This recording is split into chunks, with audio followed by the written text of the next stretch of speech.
Tell me, what does Skyrim, Breath of the Wild, Shadow of Mordor, Minecraft, and Assassin's Creed all have in common? I mean, besides having an exceptionally sexy protagonist that makes the undies drop around the world. And besides having more mods than you think possible, and a lot of them having something to do with sex. No. The biggest thing that they all have in common is an open world. A land that you can travel basically infinitely in any direction, or vaguely infinitely in any direction. A land that is full of adventure and things to do. Kinda. I mean, mostly just collectibles and random encounters. But why do all these games and so many more have these things in common? Why are open worlds so normal? And how do they end up continually just being slop? This week, on Why Are You Talking About This? Nerd.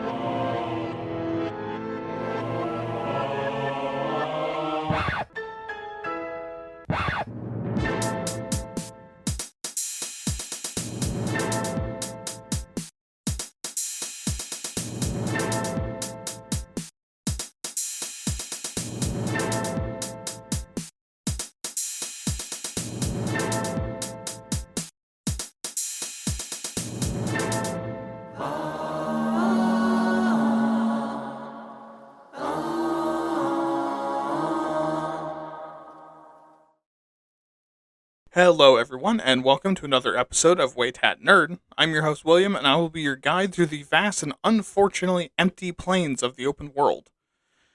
Trust me, you're going to have to make your own fun on this one. But before we get into it, I just want to thank you so much for listening. It means the world for my show to be beamed into your head like femboy propaganda. And yes, that's what we discussed at the last Queer Agenda meeting, amongst other things. And make sure you keep sharing the show with your friends, families, enemies, acquaintances, and whatever brand new phone numbers have been automatically added to your contact list. Because that's something that's happened to some people, apparently. But before we get into the show, I do have a really big update for you guys. This is going to be the last episode of this version of the show for a while. I know, it sucks, but the current form of WAYTAT and Nerd aren't really working very well, so I'm going to pivot into a different version of the show. A full explanation is going to be posted soon, but in the meantime, make sure to follow Winkashka and Chop with Mystic Luna. They deserve the attention and help. Also, I'm recording this very late at night, so it's going to be kind of a quiet episode because office is close to the bedroom. But with that, we're on to the show.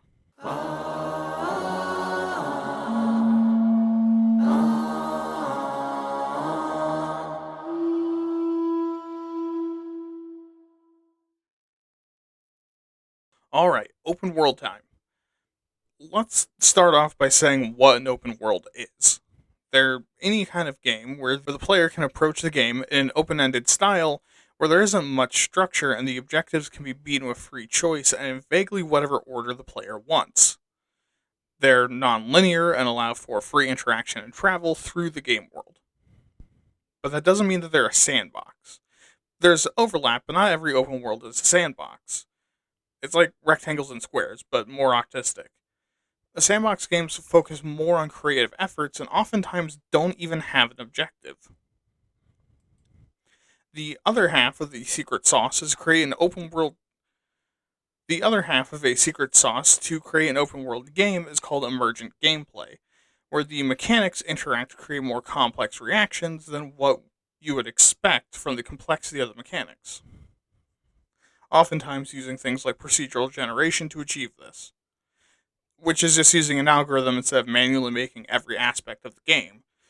For example, if you have a very simple hunger mechanic where after a period of time the player needs to eat, and also have a mechanic where you need to go to each location at least once to fast travel, well, suddenly you've created a whole new aspect of gameplay by accident. Now people are playing full-on expeditions and plotting courses to hit supply refills. Now, to really get into the details of what open world games are, we should compare them to closed worlds, aka linear games. On the kind of pro side of open world games, we have sprawling worlds. Open world games have massive maps, ones that only get larger as computers and processors can handle more and more. So much so that some games like GTA 5 have an equivalent of 50 square miles fully mapped out, which is great for immersion and exploration. And we also have the emergent gameplay edge, allowing players to make their own fun. And the same notion, we also have emergent narratives, where stories can come from open worlds.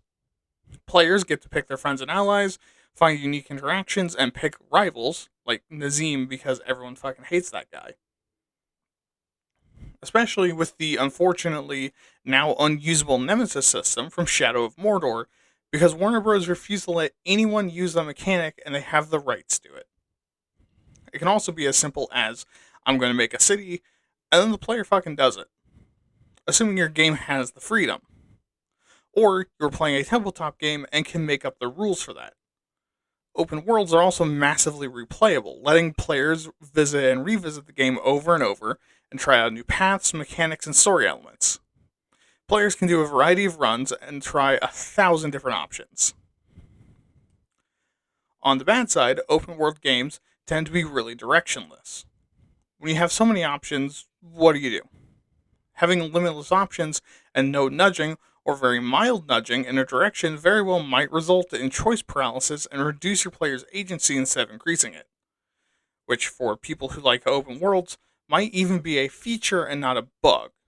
But it'll probably cut people out who need some structure in their lives and get tiring pretty quick. And having an entirely directionless game is confusing. Like, imagine if you booted up a survival game and there were no online guides, no achievements, no end goal, and no tutorial. Just figure it out, fuckface, and that's it. Would you like playing that? And for how long? Also, a lot of open world games suffer from repetition and shallow gameplay. Gameplay loops tend to be pretty broad but lack depth, with emphasis on finding collectibles and defeating enemies that may or may not be reskins or reworks of other enemies. And this very simple design philosophy can make for a very boring and stale gameplay loop that you quickly get tired of. Added onto that is scope creep, which is that each time a new game is made or new features are added, there's another feature either everyone else needs to compete, or the more that you need to add in the future as they bray for more. Which means that over the years, the size and complexity of open world games continues to get bigger and with greater demand on a living, breathing, hot, and sexy world. Open worlds often suffer from being formulaic because of the combination, meaning that most games have a single formula for their genre that everyone else builds off of. Like how Minecraft was essentially the first survival open world, and GTA or Legend of Zelda were the first action-adventure open worlds, and everyone else has largely copied off of them. Same with Oblivion and Morrowind.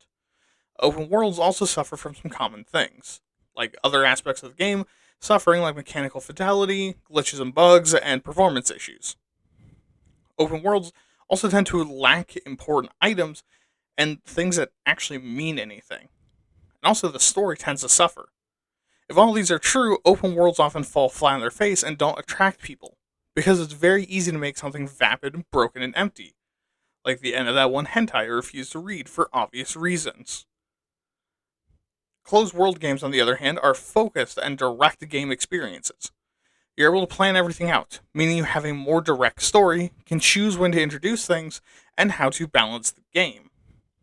The mechanics can also be explicitly designed for the challenges of your characters, and you can guide players to solving them and down a specific path without worrying about them getting lost.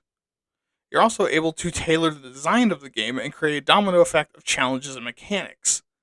Again, keeping the player's focus and attention and guiding them down the line of challenging gameplay loops. And you're also able to break the gameplay loop without cracking open the entire core concept of your game, which in turn means you can make unique segments you can't really do in open worlds. Like having vehicle sections, or turret sections, or strategic command sections, or a button-mashing quick-time cunnilingus event, like Assassin's Creed 2 kind of did.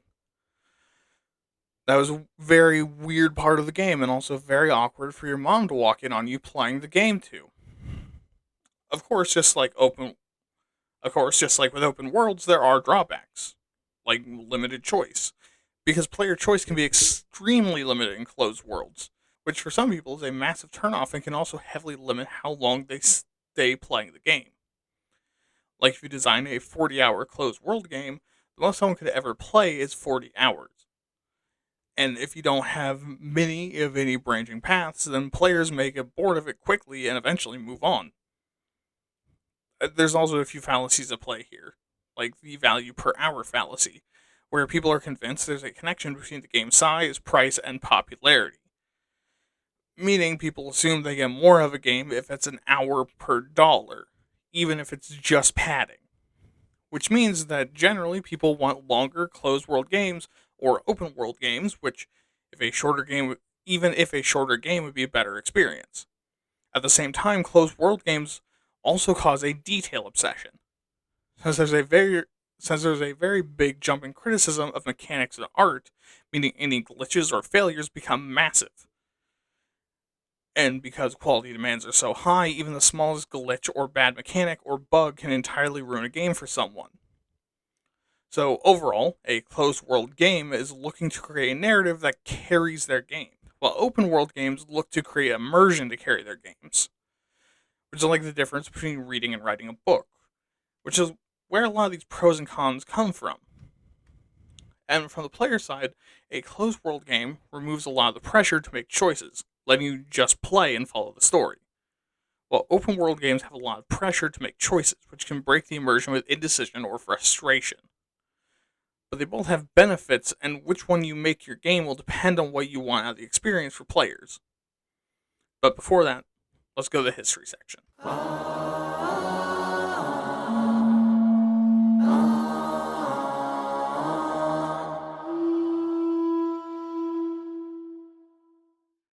Alright, and we start way, way, way back in the ancient days.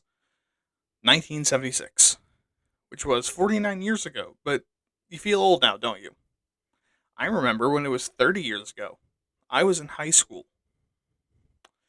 Anyways, the first free roaming game that opened the door for open world gaming, Colossal Cave, is released. Which, funnily enough, was your mom's nickname in high school. It's true, look it up. Anyways, 1984 was when the true first open world game was released, called Elite. This game used procedural generation to create spaceships and planets, and while today it would be considered pretty primitive, for the time it was actually really advanced. 2 years later, The Legend of Zelda, also focused on a non-linear storytelling theme and exploration, was released and became massively popular. Into the 90s, Pokemon arrives and is one of the first open world games most people can remember, allowing players to do what they want in any order that they want. And in 1998, Ocarina of Time brought open world games into 3D, which immensely increased the size of the worlds and also introduced side quests. In 2001, GTA 3 released as the precursor to the modern open world game. In 2001, GTA 3 releases the precursor to the modern open world game. It was so popular and successful, and people loved the freedom so much that GTA 3 beat out Metal Gear Solid 2, Halo, and Super Smash Bros. Which, holy shit, that's impressive. In 2002 and 2006, Bethesda released Morrowind and Oblivion, and while these games are goofy, the power and size of their open worlds are impressive to this day. And this will quickly spread to other games and other genres, with a good number of open world games being released in the years after. And also open world racing games explode in popularity during this period. In 2009, Assassin's Creed 2 was released, making Assassin's Creed more of an open world game before it became a fully open world in later iterations. And finally, in 2011, we reached the open world golden age, lasting until about 2020 and maybe a little after that, with some leeway all the way to today. With the release of Skyrim and Minecraft, we enter the time where open worlds are all over the place and can't seem to lose. With GTA 5, Middle-earth Shadow of Mordor, Witcher 3, Breath of the Wild, Fallout 4, Kingdom Come Deliverance, and Red Dead Redemption 2, Death Stranding, and Ghost of Tsushima also marked the back half of the recent era. Even stuff like No Man's Sky getting repaired and being fucking amazing. But before we talk about good ways to design these games and what you can do, let's talk some meat and potatoes on why this matters. So, ultimately, talking about this matters because regardless of how you cut it, even in tabletop games and board games, players find this style extremely appealing. Open worlds are a lot of fun, and most people absolutely love them. It makes them feel like they're getting a lot out of the game and their investment in it. That sense of freedom makes the game feel much, much larger than it actually is, and it appeals to all kinds of players, like we discussed last episode. Explorers get to explore, killers and achievers get to find their niche little corner cases, and the socializers get to interact with literally everyone and everything. Open worlds let players make their own fun and find their own stories, and the popularity of the genre proves there's a huge, true hunger there. But a lot of game studios get the wrong idea about what it is players like about it. Looking at looking at well-made ones, there's things to do. Like Minecraft with the achievements, Skyrim and Fallout 4 still have storylines, and Death Stranding, in addition to a storyline, has a massive social exploration and world building aspect. There's cool shit just passively happening. And while not fully polished, they're at least decently good enough with the mechanics, and the glitches are more funny than they are horrific. Which is where a lot of games get things wrong. They add in the right elements just willy-nilly without any real care put into it. They make massive maps, but with nothing happening in them, which creates soulless, boring games with no unique experiences or charm. Sure, having no fast travel could be cool, but if the only cool things are in the city hexes and you keep them dozens to hundreds away from each other, no one wants to walk that. Having collectibles can be fun if they're mysterious, interesting, something players want to actually do. But if there's really nothing to them or they're out of game things, no one cares. And a lot of unsuccessful open world games don't get something else right. That being the story. Stories in open world games can happen. Main stories. And we can look at some of the most successful games in the genre to see how. Now, a personal favorite like Shadow of Mordor works because it has a storyline. One that actually is actually kind of weird and doesn't flow very well if you just mainline all the main game missions in a row. Because there's implied time that passes between scenes. Same with games like Skyrim. Sure, it flows decently, just mainlining, and they kind of push you in that direction, but the story's written in a way that players can go in any direction and hit these story beats whenever they want to. And the early ones are linear and expected to be done one right after the other in quick succession, because it's getting you used to the world. But games that don't do this make their story just stick out weirdly, and the open world aspects seem like they're just slapped on. Especially when role-playing, leadership, and side quest elements are added in. Because then it just makes the story feel even more out of place. But okay, let's talk about how to make an open world game.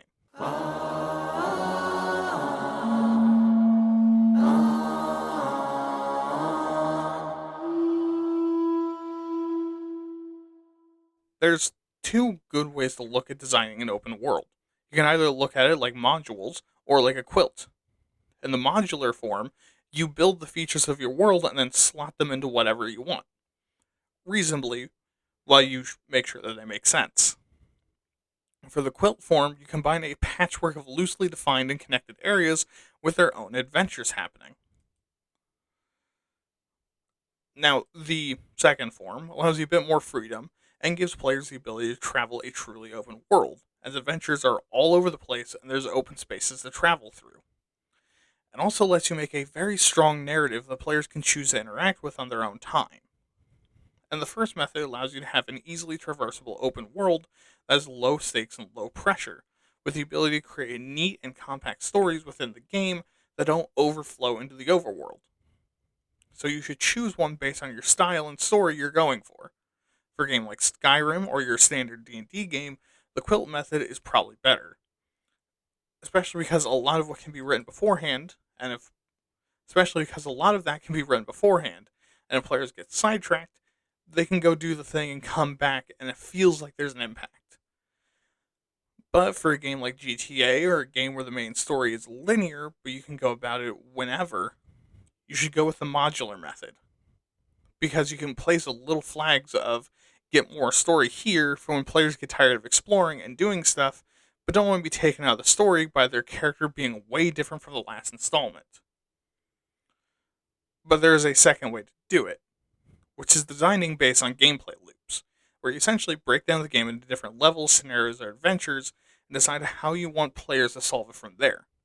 And your choices are linear, non-linear, and a matrix method. A linear level has players following a set path, so there's an objective and a clear answer how to do it, and they don't progress until they do that. Non-linear has a no set path to achieve the objective, and matrix, which is the most commonly used in open world, is basically a grid system players need to go to in order to advance.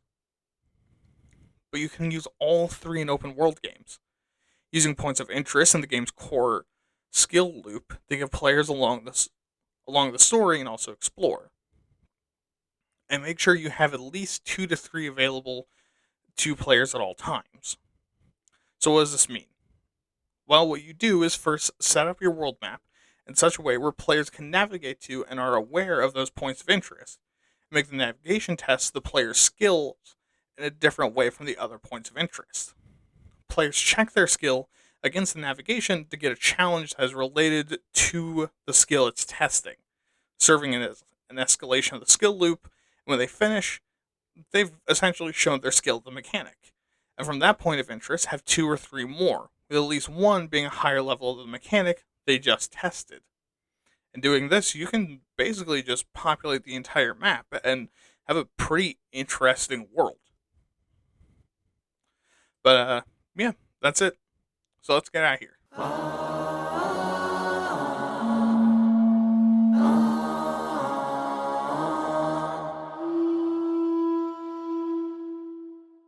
Alright, a simple, fast, and quiet episode.